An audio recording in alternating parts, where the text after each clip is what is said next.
Muy buenos días, amados hermanos, amigos y oyentes. Los saludo en el amor de Cristo de parte de la Iglesia Nacional Presbiteriana Berit y mi nombre es José Antonio Velázquez. La meditación del día de hoy se titula Consecuencias del pecado y está basada en el libro de Génesis, capítulo 42, del versículo 18 al 38. Escuchemos con atención qué nos dice el Espíritu de Dios a través de su palabra. Y al tercer día les dijo José: haced esto y vivid. Yo temo a Dios. Si sois hombres honrados, quede preso en la casa de vuestra cárcel uno de vuestros hermanos. Y vosotros, id y llevad el alimento para el hambre de vuestra casa. Pero traeréis a vuestro hermano menor, y serán verificadas vuestras palabras, y no moriréis. Y ellos lo hicieron así. Decían el uno al otro: verdaderamente hemos pecado contra nuestro hermano, pues vimos la angustia de su alma cuando nos rogaba, y no le escuchamos. Por eso ha venido sobre nosotros esta angustia. Entonces Rubén les respondió diciendo: ¿no os hablé yo y dije, no pequéis contra el joven? ¿Y no escuchasteis? He aquí, también se nos demanda su sangre. Pero ellos no sabían que los entendía José, porque había intérprete entre ellos. Y se apartó José de ellos y lloró. Después volvió a ellos y les habló, y tomó de entre ellos a Simeón, y lo aprisionó a vista de ellos. Después mandó José que llenaran sus sacos de trigo y devolviesen el dinero de cada uno de ellos, poniéndolo en su saco, y les diesen comida para el camino. Y así se hizo con ellos. Y ellos pusieron su trigo sobre sus asnos y se fueron de allí. Pero abriendo uno de ellos su saco para dar de comer a su asno en el mesón, vio su dinero que estaba en la boca de su costal, y dijo a sus hermanos: mi dinero se me ha devuelto, y helo aquí en mi saco. Entonces se les sobresaltó el corazón, y espantados dijeron el uno al otro: ¿qué es esto que nos ha hecho Dios? Y venidos a Jacob su padre en tierra de Canaán, le contaron todo lo que les había acontecido, diciendo: aquel varón, el Señor de la tierra, nos habló ásperamente y nos trató como espías de la tierra, y nosotros le dijimos: somos hombres honrados, nunca fuimos espías, somos 12 hermanos, hijos de nuestro padre. Uno no parece, y el menor está hoy con nuestro padre en la tierra de Canaán. Entonces aquel varón, el Señor de la tierra, nos dijo: en esto conoceré que sois hombres honrados. Dejad conmigo uno de vuestros hermanos, y tomad para el hambre de vuestras casas, y andad, y traedme a vuestro hermano el menor, para que yo sepa que no sois espías, sino hombres honrados. Así os daré a vuestro hermano, y negociaréis en la tierra. Y aconteció que vaciando ellos sus sacos, he aquí que en el saco de cada uno estaba el atado de su dinero. Y viendo ellos y su padre los atados de su dinero, tuvieron temor. Entonces su padre Jacob les dijo: me habéis privado de mis hijos. José no parece, ni Simeón tampoco. Y a Benjamín le llevaréis contra mí. Son todas estas cosas. Y Rubén habló a su padre diciendo: harás morir a mis 2 hijos, si no te lo devuelvo. Entrégalo en mi mano, que yo lo devolveré a ti. Y él dijo: no descenderá mi hijo con vosotros, pues su hermano ha muerto, y él solo ha quedado. Y si le aconteciere algún desastre en el camino por donde vais, haréis descender mis canas con dolor al Seol. José ha enfrentado a sus hermanos con cara dura, acusándolos de espías, y les puso por prueba el ir por el hermano menor y así comprobar la veracidad de su historia. José, en realidad, como ya vimos, lo que busca es corroborar si Benjamín y su padre están con vida, ya que conociendo su perversidad, no dudan en el mal que pudieran hacerles. Los hermanos de José, al estar hoy frente a la desgracia de no tener ni lo más elemental como el alimento, y tener que inclinarse ante un gobernador quien de primera instancia los acusa de espías, viendo sus vidas en peligro, los ha llevado a recordar su fratricidio. Antes de esto, no eran tan conscientes de todo el mal que le hicieron a José y a su padre, quien no encuentra consuelo. Es así como Dios, en la adversidad, escudriña los corazones de los hombres, dejando a un lado toda posición aduladora, y les arranca la confesión de sus faltas, llevándolos a una conciencia de sus pecados.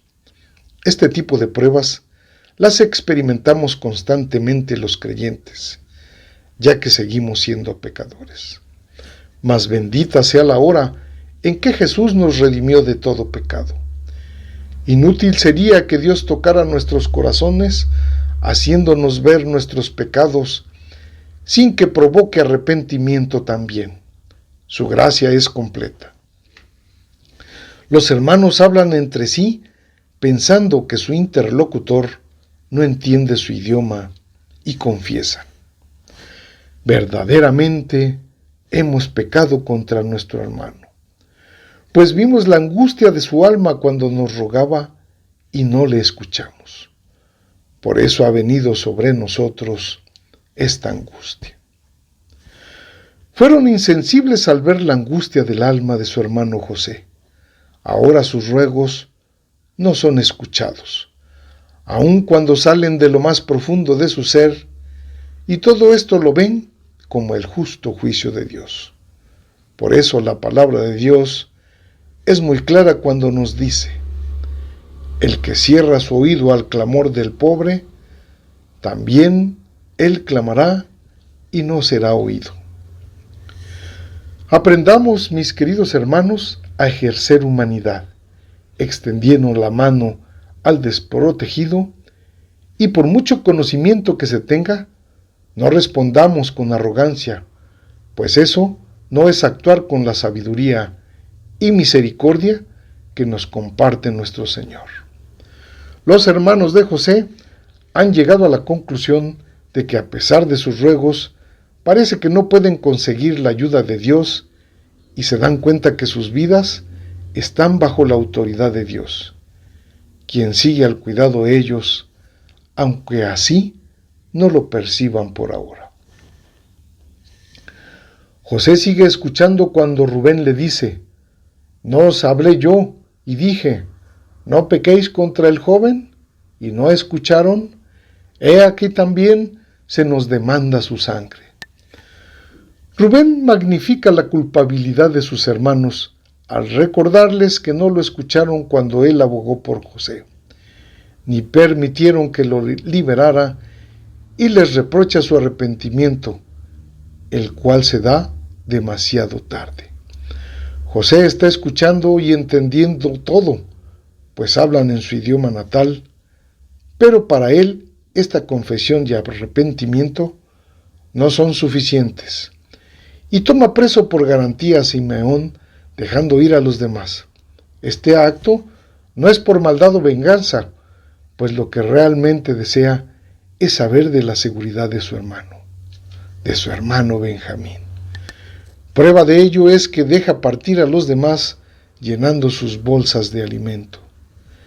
Siempre debemos ser afables y dispuestos al perdón, ya que así nos lo enseña el Señor, y José, detrás de esa cara dura, ocultaba el más tierno de los sentimientos, el amor. Grande fue la sorpresa de sus hermanos cuando uno de ellos abre el costal de alimento y se encuentre el dinero con que lo pagaron. Esto se debió a que José está preocupado por su padre, quiere que tenga suficiente alimento y también quiere que sus hermanos lleven a Benjamín y a su papá. Quiere volver a ver junta a su familia. Entonces les sobresaltó el corazón y espantados se dijeron el uno al otro: ¿qué es esto que nos ha hecho Dios? Su expresión no es de reclamo al Señor, pues saben que lo han airado. Desde que Dios le señaló en su conciencia la culpabilidad, de su mente no han podido quitar la idea de que todo lo que les sucede es por el juicio de Dios y lo que sus pecados merecían. Eso es lo que recibirían. Van aprendiendo a poner a Dios delante de sus actos. Y venidos a Jacob su padre en tierra de Canaán, le contaron todo lo que les había acontecido. Se vuelve a narrar toda la historia de los acontecimientos por boca de los hijos de Jacob, quienes tratan de explicar por qué dejaron a su hermano encarcelado como garantía de que han de regresar llevando a Benjamín. Y tratan de convencer a su padre de que cualquier cosa es poca para mitigar el hambre. Jacob piensa diferente. Para él es preferible morir de hambre que entregar a su hijo, y menos a Benjamín, el hijo que le queda de su amada Raquel. Esto nos da a saber que la herida no ha sanado después de 13 años, y no es para menos, ya que sus hijos se encargaron de pintar un cuadro muy desgarrador, pues de su muerte solo tiene la prueba de su túnica ensangrentada, y con esto ve que la promesa es más difícil de cumplir. ¿De dónde vendrá la simiente prometida? Jacob no acusa abiertamente a sus hijos por la pérdida de José, ni tampoco por la de Simeón, pero sí les reprocha que ha cargado con esta pena solo.